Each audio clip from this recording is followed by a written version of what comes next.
இருள் சூழ்ந்த ஒரு கிராமம் இருந்தது. அந்த கிராமத்தின் ஒதுக்குப்புறத்தில் பல நூற்றாண்டுகள் பழமையான ஒரு குகை இருந்தது. அந்த குகைக்குள் சென்றவர்கள் யாரும் திரும்பி வந்ததில்லை என்று ஊர் மக்கள் நம்பினார்கள். குகைக்குள் ஒரு கொடிய ஆவி வசிப்பதாகவும் அது குகைக்குள் வருபவர்களை கொன்றுவிடுவதாகவும் கதைகள் பரவின. கல்லூரி மாணவர்கள் 4 பேர், அர்ஜுன், ஸ்ருதி, விக்ரம் மற்றும் அஞ்சலி, விடுமுறைக்காக அந்த கிராமத்திற்கு வந்திருந்தார்கள். அவர்களுக்கு சாகசப் பயணங்களில் ஆர்வம் அதிகம். கிராம மக்கள் அந்த குகையை பற்றி எச்சரித்த போதிலும் அவர்கள் குகைக்குள் செல்ல முடிவு செய்தனர். ஒரு இருண்ட இரவில் அவர்கள் டார்ச் லைட் வெளிச்சத்தில் குகைக்குள் நுழைந்தார்கள். குகையின் உட்புறம் மிகவும் இருட்டாகவும் குளிர்ச்சியாகவும் இருந்தது. அவர்கள் மெதுவாக ஒவ்வொரு அடி எடுத்து வைத்தார்கள். குகைக்குள் வினோதமான சத்தங்கள் கேட்டன. தண்ணீர் சொட்டும் சத்தம், வௌவால்கள் பறக்கும் சத்தம் மற்றும் மெல்லிய முணுமுணுப்பு சத்தம். அவர்கள் குகையின் ஆழத்திற்குச் சென்றார்கள். அங்கு ஒரு பெரிய கல் அறை இருந்தது. அறையின் சுவர்களில் பழங்கால ஓவியங்கள் வரையப்பட்டிருந்தன. அறையின் மையத்தில் ஒரு பெரிய கல் பீடம் இருந்தது. பீடத்தின் மீது ஒரு பழைய எலும்புக்கூடு கிடந்தது. அவர்கள் எலும்புக்கூட்டை நெருங்கிப் பார்த்தார்கள். அது ஒரு மனிதனின் எலும்புக்கூடு. எலும்புக்கூட்டின் கழுத்தில் ஒரு தங்க பதக்கம் தொங்கிக் கொண்டிருந்தது. அர்ஜுன் பதக்கத்தை எடுத்தான். பதக்கத்தில் ஒரு வினோதமான சின்னம் பொறிக்கப்பட்டிருந்தது. திடீரென்று குகையின் கதவுகள் தானாக மூடிக்கொண்டன.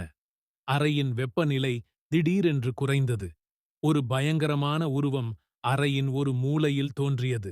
அது ஒரு பெண்ணின் ஆவி. அவள் நீண்ட கருப்பு உடையணிந்திருந்தாள். அவள் முகம் வெளிறிப்போய் கண்கள் இரத்தச் சிவப்பாக இருந்தன. நீங்கள் என் சாபத்தை தொட்டுவிட்டீர்கள். இனி நீங்கள் இங்கிருந்து போக முடியாது என்று ஆவி கூறியது. மாணவர்கள் பயத்தில் நடுங்கினார்கள். அவர்கள் ஆவியிடம் மன்னிப்பு கேட்டார்கள். ஆனால் ஆவி அவர்களை விட்டு விடுவதாக இல்லை. அது அவர்களை நோக்கி வேகமாக நகர்ந்தது. விக்ரம் தைரியமாக, "உனக்கு என்ன வேண்டும்? ஏன் எங்களை தொந்தரவு செய்கிறாய்?" என்று கேட்டான். ஆவி, "நான் இந்த குகையின் உரிமையாளரின் மகள். என் தந்தை என்னை இந்த குகையில் அடைத்து வைத்தார். அவர் என்னை கொடுமைப்படுத்தினார். ஒரு நாள் அவர் என்னை கொன்றுவிட்டார். என் ஆவி இந்த குகையில் சிக்கித் தவிக்கிறது. என் சாபத்தை யாராவது தொட்டால் அவர்கள் என் கோபத்திற்கு ஆளாவார்கள்" என்று கூறியது. மாணவர்கள் ஆவியிடம், "நாங்கள் உனக்கு உதவ விரும்புகிறோம். உன் சாபத்திலிருந்து விடுபட நாங்கள் என்ன செய்ய வேண்டும்?" என்று கேட்டார்கள். ஆவி, "என் தந்தையின் எலும்புக்கூட்டை இந்த குகையிலிருந்து எடுத்துச் செல்லுங்கள். அதை எரித்து சாம்பலை கடலில் கரைத்து விடுங்கள். அப்போதுதான் என் ஆவி சாந்தியடையும்" என்று கூறியது. மாணவர்கள் ஆவியின் தந்தையின் எலும்புக்கூட்டை தேடினார்கள். அவர்கள் குகையின் ஆழத்தில் ஒரு ரகசிய அறையைக் கண்டார்கள்.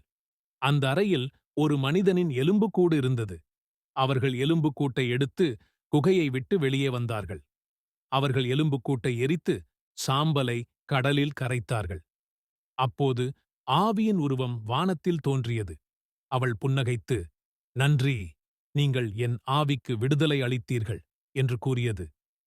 பின்னர் அவள் மறைந்து போனாள். மாணவர்கள் நிம்மதி பெருமூச்சு விட்டார்கள். அவர்கள் குகையின் சாபத்திலிருந்து விடுபட்டார்கள். அவர்கள் கிராமத்திற்குத் திரும்பி நடந்த சம்பவங்களை கிராம மக்களிடம் கூறினார்கள். கிராம மக்கள் ஆச்சரியப்பட்டார்கள். குகையின் சாபம் நீங்கியது என்று அவர்கள் நம்பினார்கள். இந்தக் கதை ஒரு கற்பனைக் கதை.